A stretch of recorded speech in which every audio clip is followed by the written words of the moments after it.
10वीं क्लास मैंने जो आपको क्वेश्चन भेजे हैं उनको अब मैं आपको समझा रही हूँ। देखो बेटा, क्वेश्चन हम जो इस वक्त टॉपिक पढ़ रहे हैं वो हम पढ़ रहे हैं मेंडलीव की आवर्त सारणी।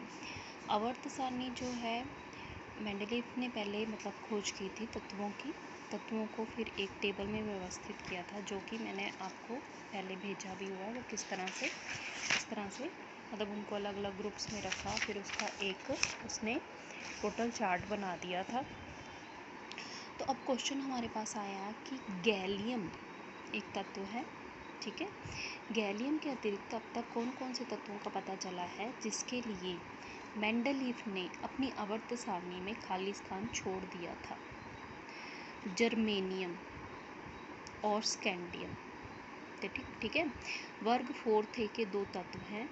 इन दोनों तत्वों के लिए भी मेंडलीव ने अपनी आवर्त सारणी में खाली स्थान छोड़ दिया था। मेंडलीव ने इनके गुण धर्म पहले से ही बता दिए थे।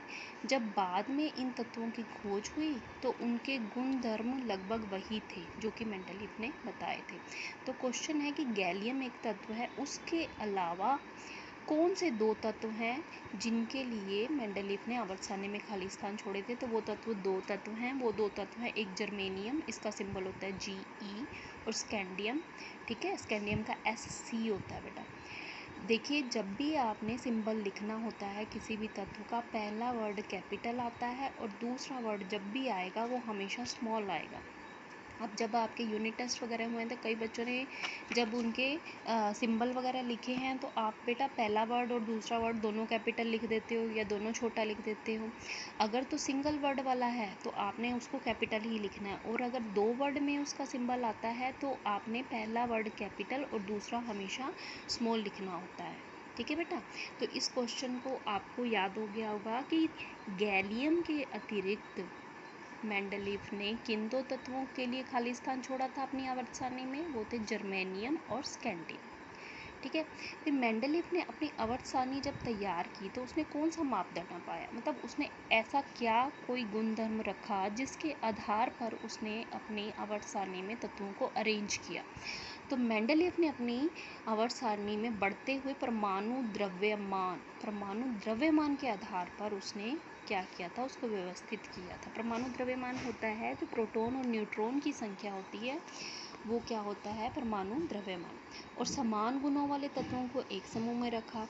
फिर तत्वों के ऑक्साइडों और हाइड्राइडों के अणुसूत्रों को भी एक आधारभूत गुण माना और आवर्त सारणी में उसने व्यवस्थित किया, ठीक है। आपके अनुसार उत्कृष्ट गैसों को अलग समूह में क्यों रखा गया? उत्कृष्ट गैसें वो होती हैं जो कि क्रियाशील नहीं होती हैं, ठीक है। तो अक्रिय होती हैं ये उत्कृष्ट गैसें। ये गैसें बहुत ही अक्रियाशील होती हैं और इनकी खोज जो है बहुत बाद में हुई, इसलिए इनको अलग समूह में रखा गया। और इन गैसों को एक नए समूह में बिना आवर्त सारणी के छोड़ दिया गया, ठीक है। बिना छेड़छाड़ किए उनको रख दिया गया। इसलिए उत्कृष्ट गैसों को अलग समूह में रखा गया। क्यों रखा गया? क्योंकि एक तो ये अक्रियाशील थी और इनकी खोज जो थी वो बहुत बाद में हुई। और इन गैसों को एक नए समूह में क्या किया कि आवर्त सारणी में बिना किसी चेंज के रख दिया गया, ठीक है बेटा।